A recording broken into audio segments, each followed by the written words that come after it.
finds path to 44 illegal refineries as Operation River Dominance serves up a gritty new installment. We need to come up with various forms of initiatives to broaden your sources of revenue. We need more from you, Senate tasks revenue generating agencies on optimizing services.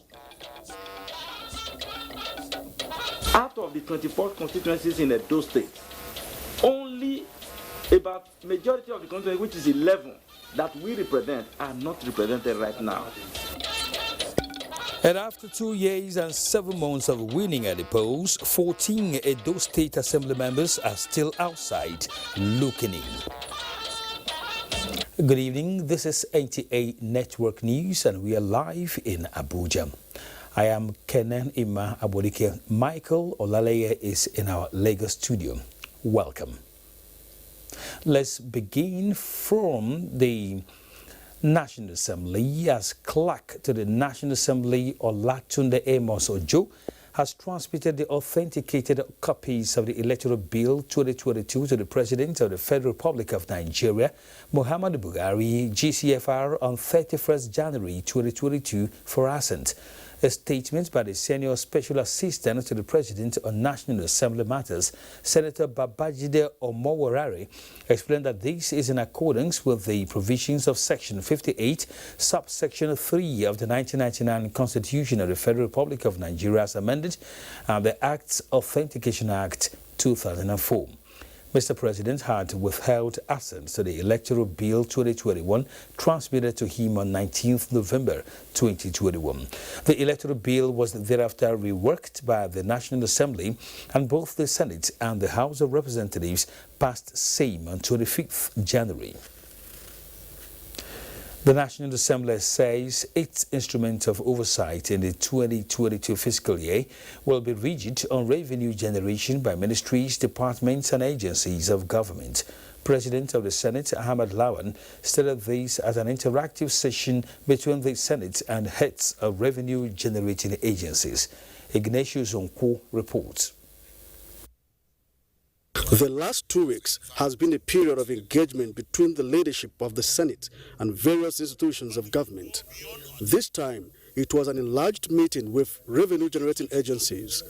It was interactive but purposeful, basically to harp on the dire need for increased revenue generation so as to reduce budget deficit and borrowing going forward. Our government-owned enterprises can generate, in fact, I think, up to 3 trillion. If we remain with that mindset, that we can achieve that.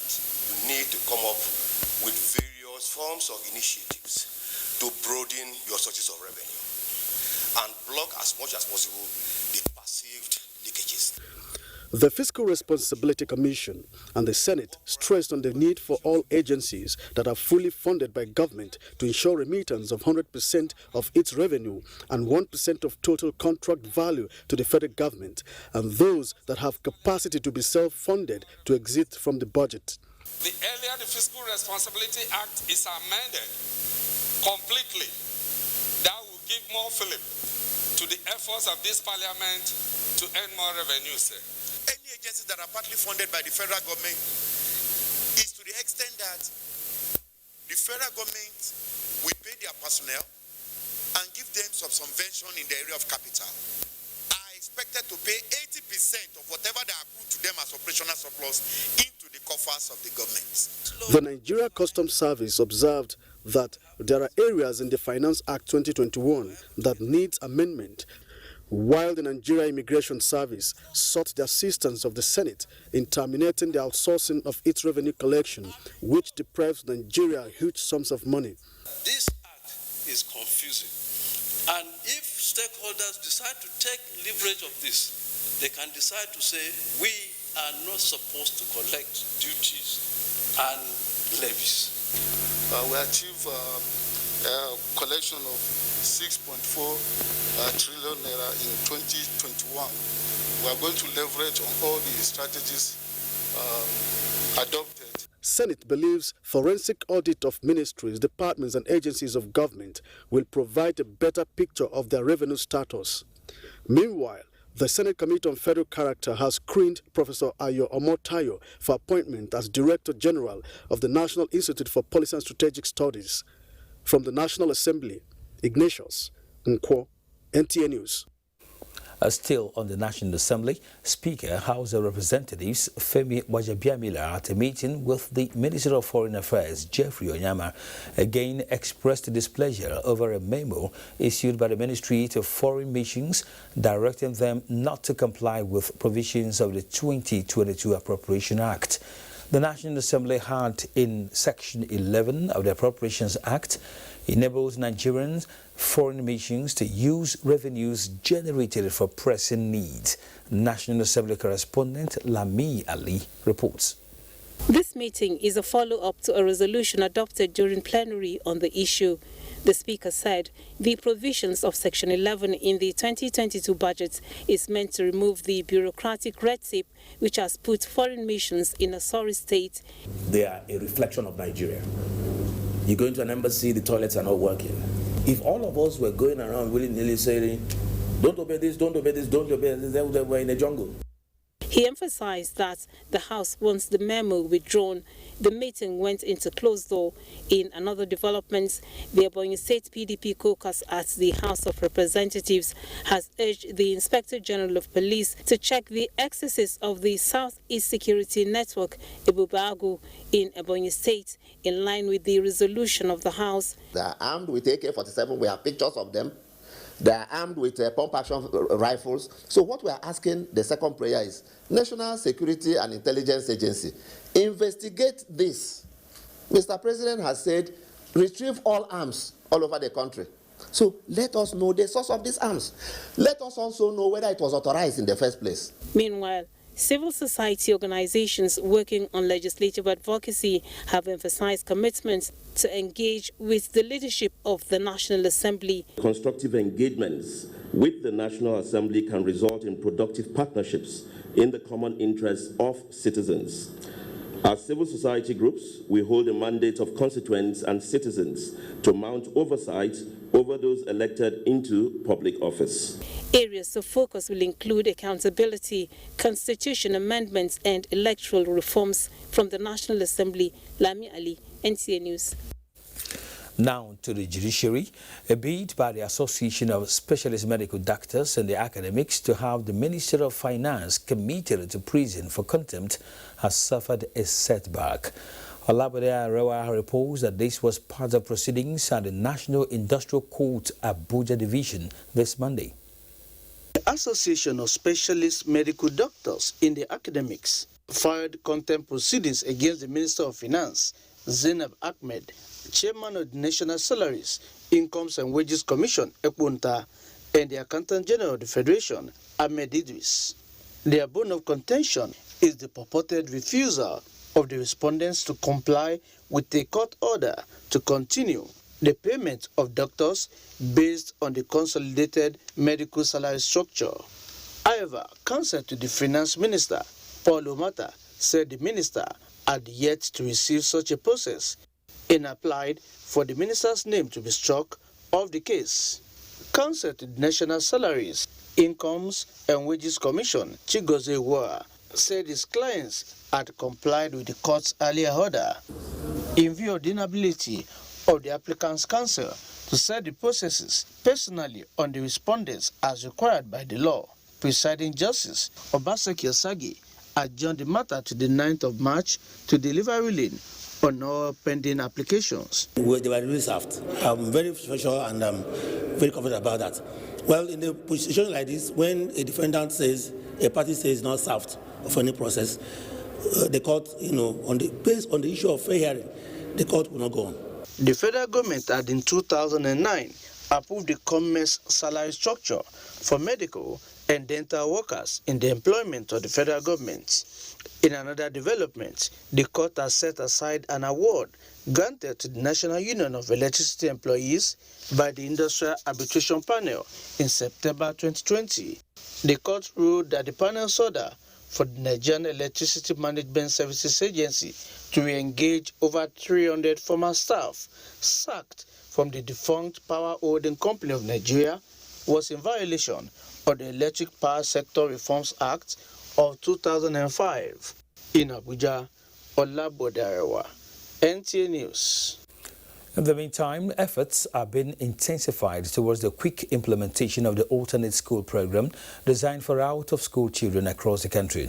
This was emphasized at the 5th National Steering Committee of the Alternate School Program meeting organized by the Ministry of Humanitarian Affairs, Disaster Management and Social Development in Abuja. Ruth Aguele reports. Nigeria is said to be the leading nation with out-of-school children, a burden that has raised major concerns. The alternate school program is one initiative inaugurated by the federal government to address this challenge. The Ministry of Humanitarian Affairs, Disaster Management and Social Development is meeting again with the National Steering Committee of the alternate school program to fast-track the implementation of the program to ensure no child is left behind in access to education, with the basic modalities being put in place. And this include but not limited to daily feeding for them when they are being educated by us, and inclusion in the conditional cash transfer programs for their parents to enable their active participation. And this will be done through the National Social Investment Programs. This meeting in particular gives us a chance to hear from the technical working group of the alternate school program on their field visits to out-of-school children cluster sites. In Abuja here, and the location that we visited was Karu. After giving the necessary feedback as expected from members of the committee, it is hoped that the insights provided will aid the quick rollout of the program in due time. In Abuja, Ruth Aguele, NTA News. Let's now talk security. Insecurity and lack of development have been identified as some of the major challenges faced by out-of-school children across Nigeria. It is in view of the rising consequences that the Federal Ministry of Education is collaborating with the Niger State government to curb the menace. Husseina Musa reports that the presentation of teaching and learning materials culminated in the flag-off of the North Central National Campaign on Out-of-School Children held in Minna, the state's capital.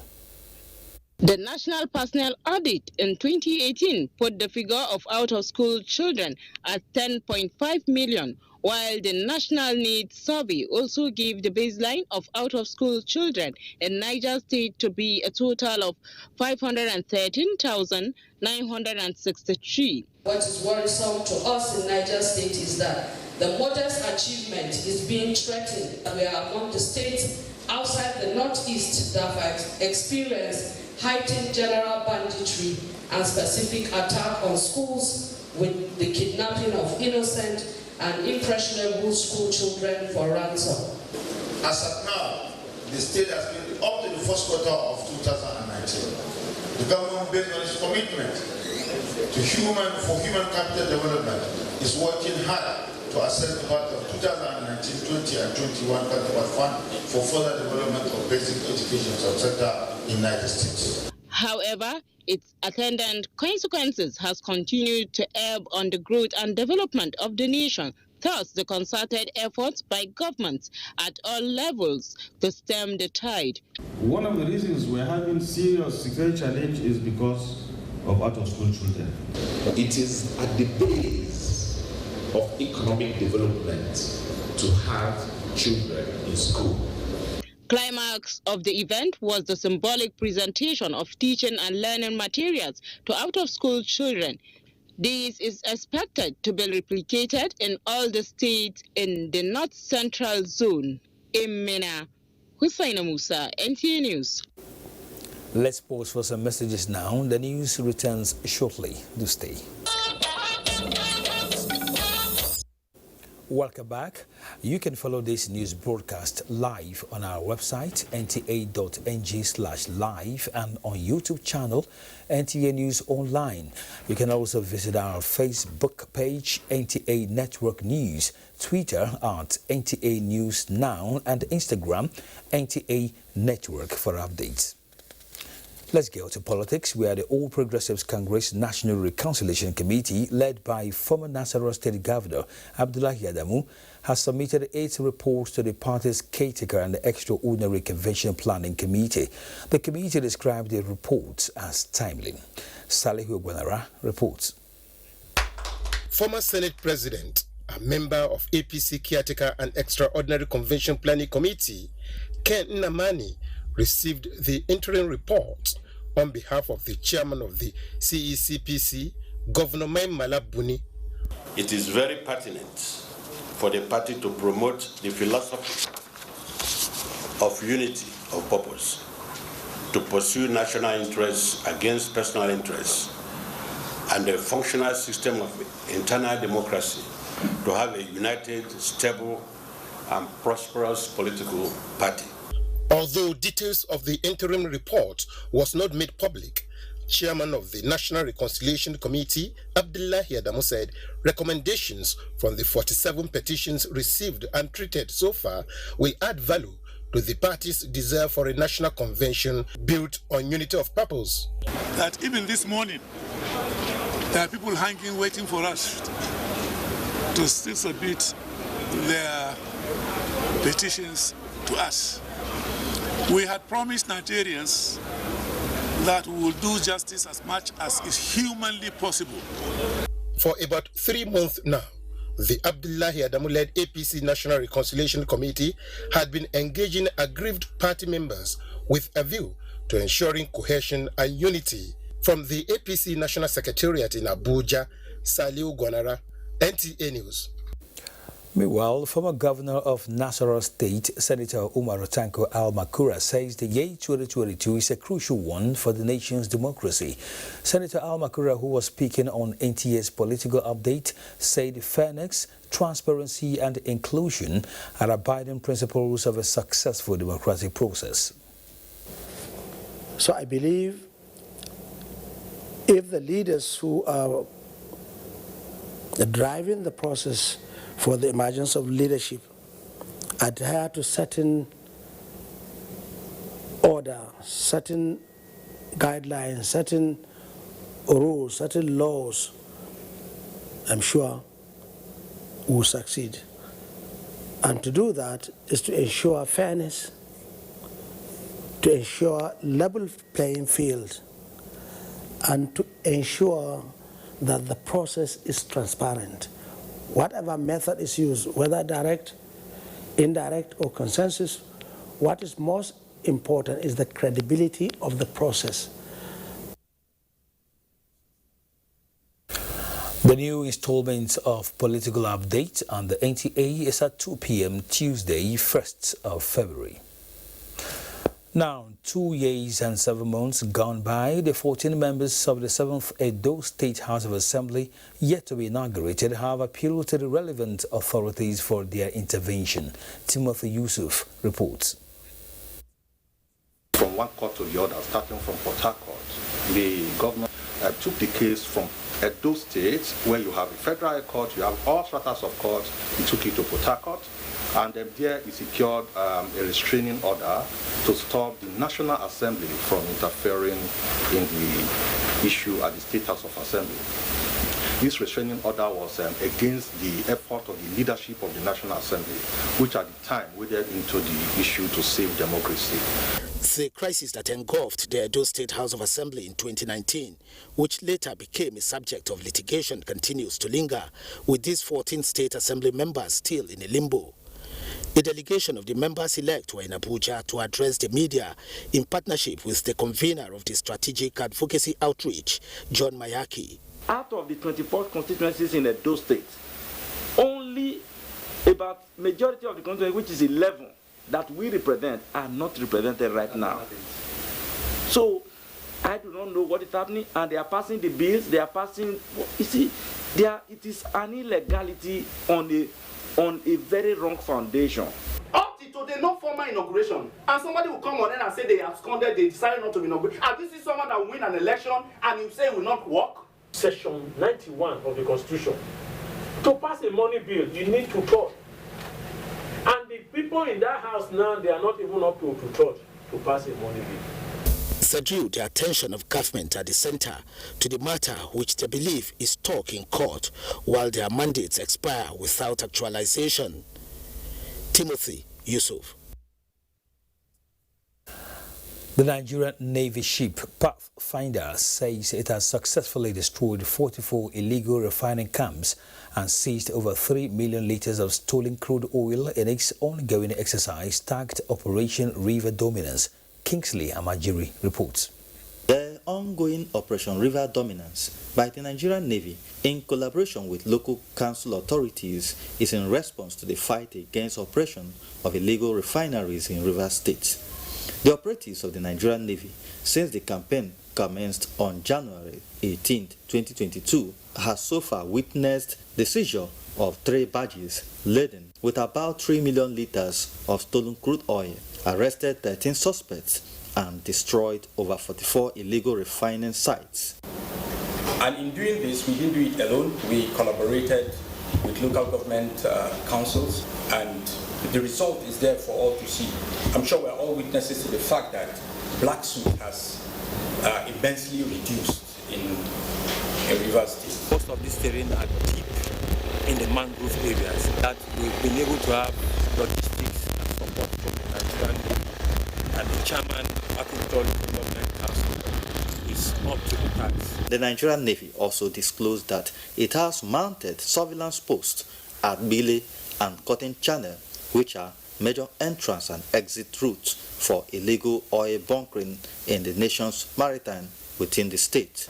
On the identity of those arrested, the Nigerian Navy Authority says some of the suspects are not from Rivers State. In Port Harcourt, Kingsley Amajiri, NTA News. The Commandant General of the Nigeria Security and Civil Defense Corps, Ahmed Abubakar Audi, has affirmed his commitment to sanitizing the Rivers State Command of the Corps for effective service delivery and optimal performance. This is in a statement after receiving the report of an investigative committee set up to investigate the allegations by the governor of Rivers State, Nyesom Wike, against some personnel said to be aiding and abetting suspected illegal dealers in petroleum products. A telescopic monitoring will be launched on the activities of the anti-vandal squads in all formations to ensure greater efficiency in the front line of the core anti-vandalism campaign in Rivers State. The new commandant and the newly reconstituted anti-vandal unit have been directed to launch a total war against petroleum pipeline vandals, illegal oil bunkerers, and all economic saboteurs. According to the statement, the NSCDC will not condone any acts of recklessness, indiscipline, negligence, or compromise by any operative to counter principles and the corporate existence of the Corps. Now, officers of the Nigerian Security and Civil Defense Corps, Abuja State Command, have intensified the war against illegal oil bunkering through crackdown of operations in Owaza, Okohia Forest of Okwa, West Local Government Area of Abuja State. State Commandant Abola Ayela says the recent operation, which lasted 7 hours, has disrupted the major supply chain of pipeline vandals and bunkerers in the state. Steve Lonai Nwokolo reports. A successful operation codenamed Sting, Commandant of the Nigeria Security and Civil Defense Corps in Abia State, Anila Olowo, said the idea behind the operation is to put both the sellers and buyers of the stolen petroleum products out of business, and this his men have successfully achieved by destroying more than 10 processing lines, as well as blocking the source through which the fleeing operators siphoned petroleum products. This operation was far-reaching, as we discovered a lot of illegal modular refineries. In fact, the level is just too high. And to God be the glory, we are able to destroy so many of these illegal modular refineries in the local government. It took me 4 months with my intelligence unit to gather intelligence on the activities of this funder.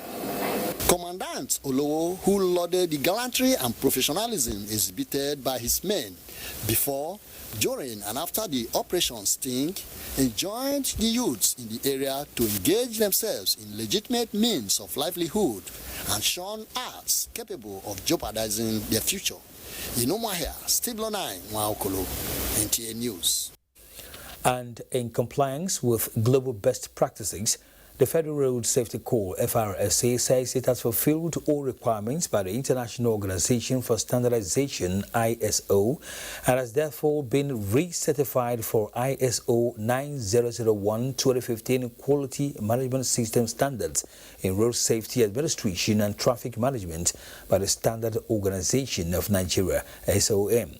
Bisi Kazim, the spokesperson of the Corps, says the recertification came after the successful audit of FRSA processes and procedures by system auditors from SON, among other mandatory activities carried out towards the recertification of the Corps.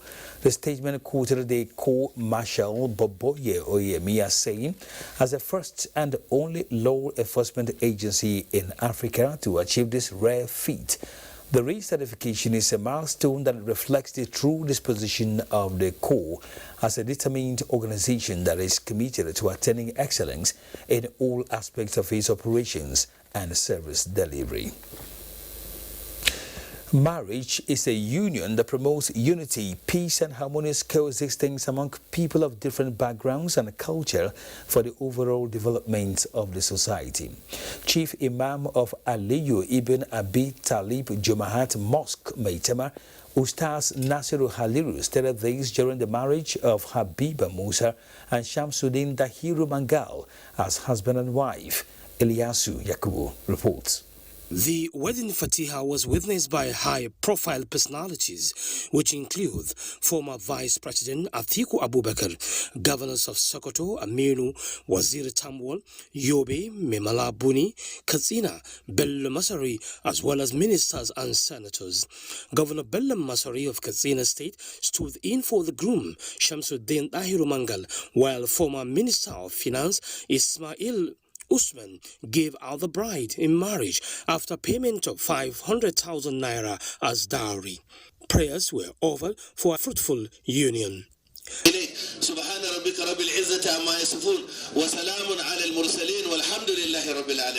After the wedding Fatiha, the guests converged on the resident of Dahiru Mangal in Maitama, father of the groom, for the wedding reception. Where there's communication, marriage is strong. And you must know that there's no perfect life, there's no perfect marriage. This is why, at the beginning, it's your choice to take who you want to spend the rest of your life with. In Abuja, Ilyasu Yakubu, NTA News. Next is Lagos, where Michael is standing by with more reports. Hello, Michael.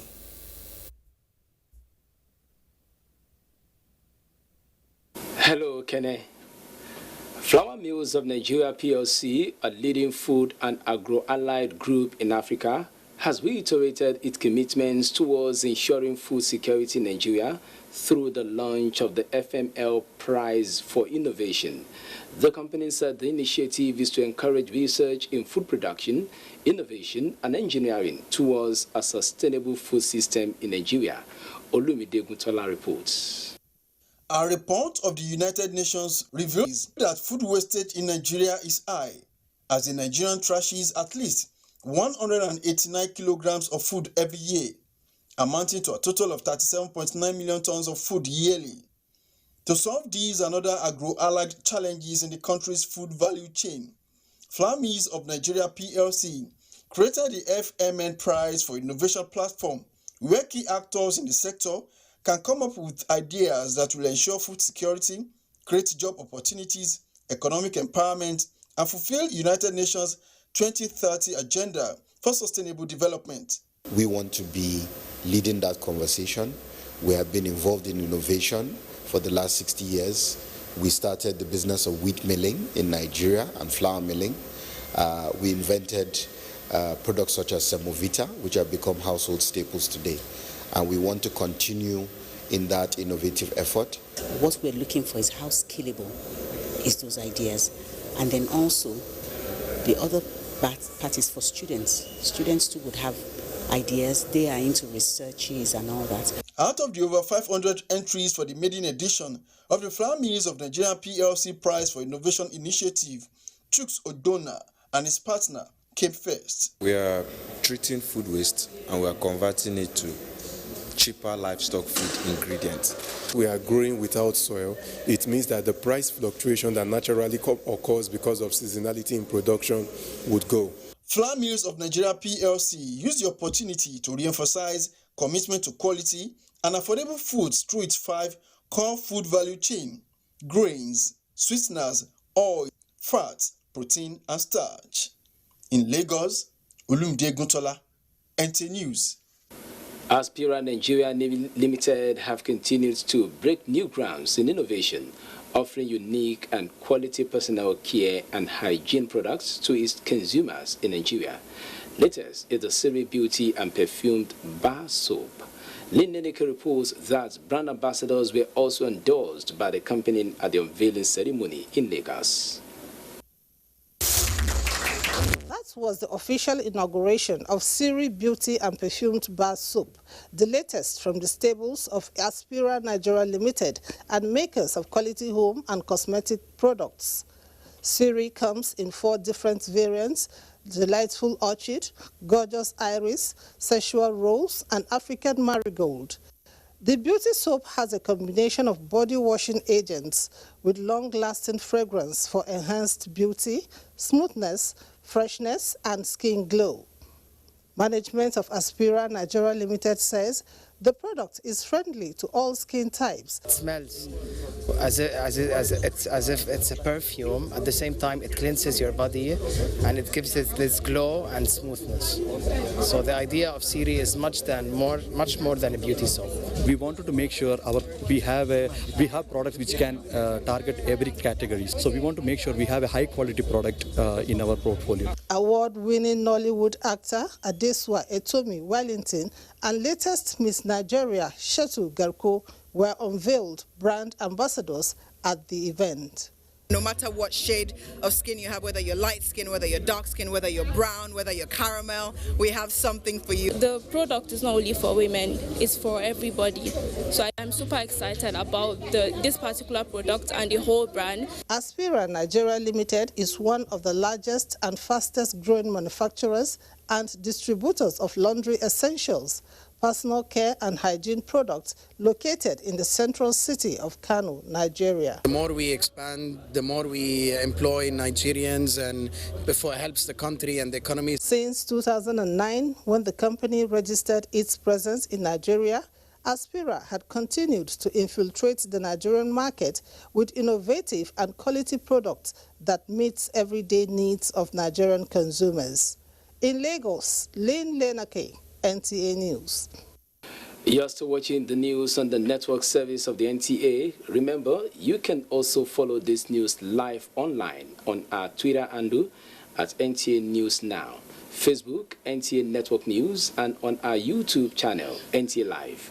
Let's take a short break. The news continues shortly with Kene in Abuja. Thank you for staying with us. The Central Bank of Nigeria has unveiled the first batch of beneficiaries of the 100 for 100 policy on production and productivity that targets 100 benefiting bankable projects every 100 days in the real sector. Leah Katungu Babatunde reports that the governor of the Central Bank on the occasion also disclosed a new foreign exchange bidding regime to ease market pressure. A promise made 25th October 2021 now being fulfilled.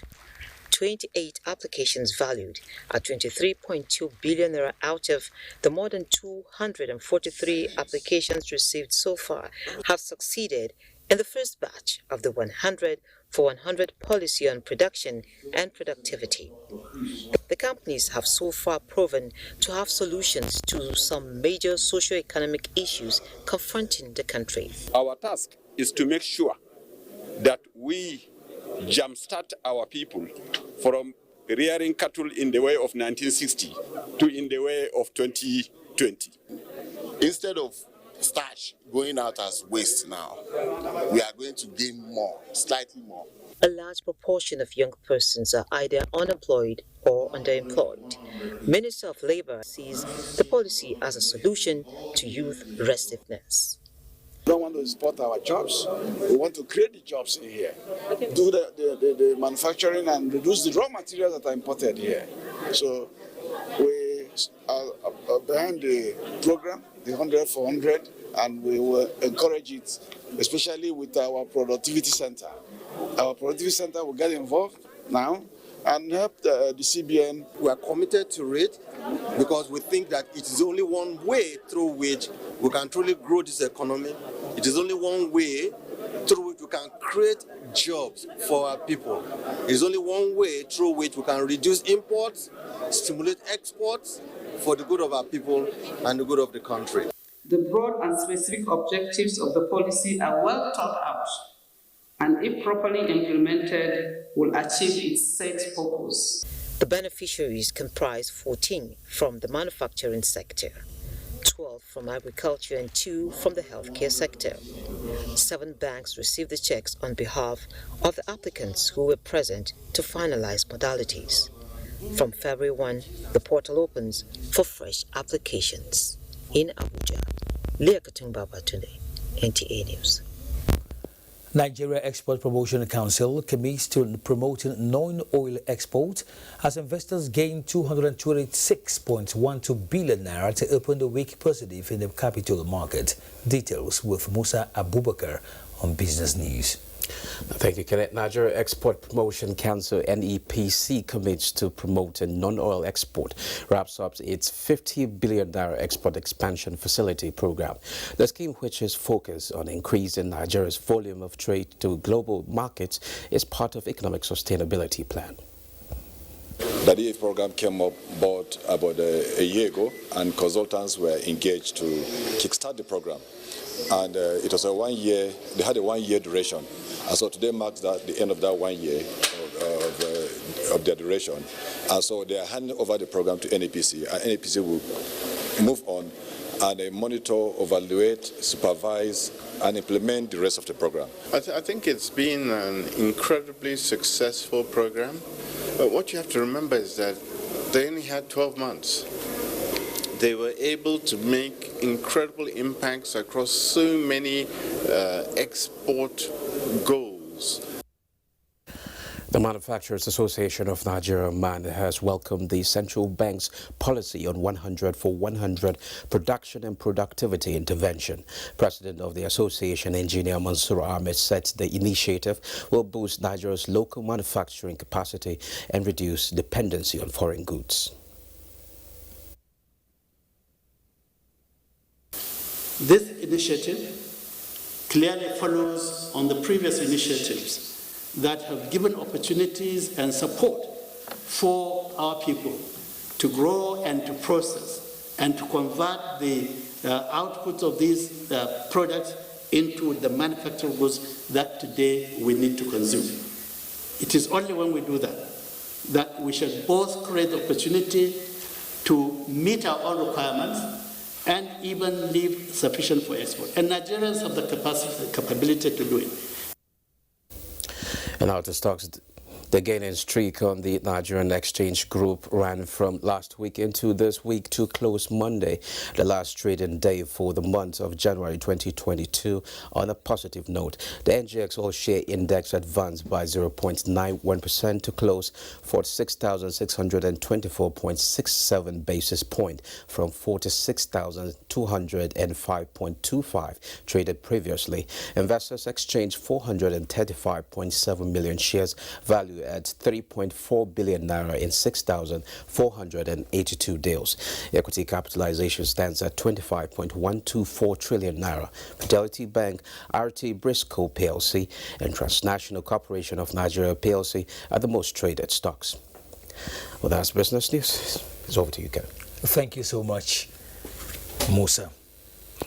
The Sokoto State Police Command has paraded 37 suspected bandits and 20 other criminals and recovered arms and ammunition. Shehu Mohammed Dati reports that Deputy Inspector General of Police in charge of operations and head of operation Sahara Storm, Zaki Ahmad, made this known to journalists in Sokoto.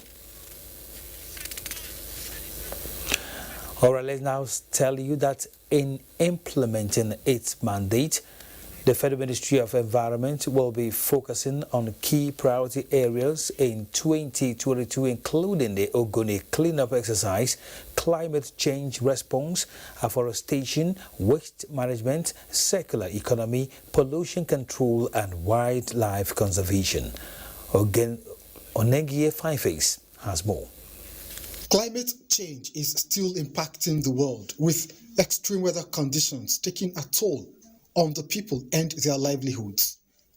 Guided by policies and action plans, Nigeria is prepared to mitigate climate change, adapt to its impact, and build the resilience of people using the presidency of the Pan-African Agency of the Great Green Wall as pedestal for action.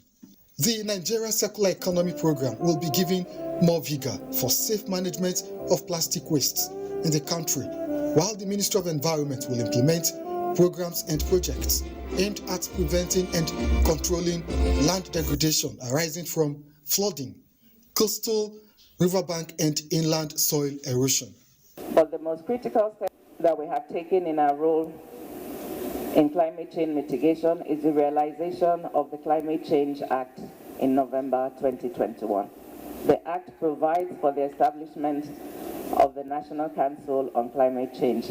In line with UNEP recommendations on Ogoni land cleanup, 14 new water projects to cover more communities in Ogoni land are undergoing procurement processes, while bidding is in progress for additional 37 hydrocarbon impacted sites. The minister says protecting, restoring, and sustainably managing Nigeria's ecosystems along the priority areas could provide more than a third of the nation's climate change mitigation solutions. Onengie Fineface, NTA News. More reports after these messages. Please do stay.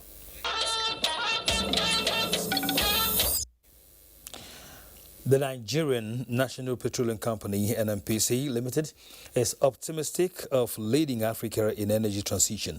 Chief Executive Officer and Group Managing Director Mele Kyari said this while delivering the 30th Convocation Lecture of the Federal University of Technology in Minna, Niger State.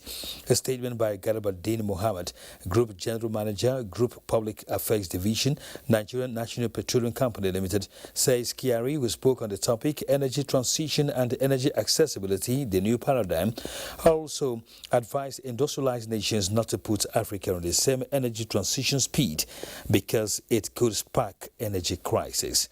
Explaining the company's strategy for a smooth and realistic energy transition, the CEO said the NNPC Limited has set the necessary machineries in motion to lead Africa in transition to low-carbon energy and renewables.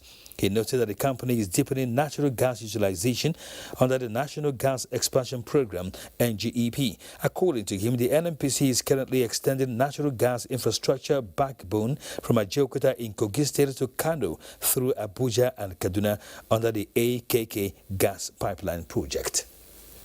The NTA is vehemently against rape and rapists in our society and therefore to join us in the fight against the scourge.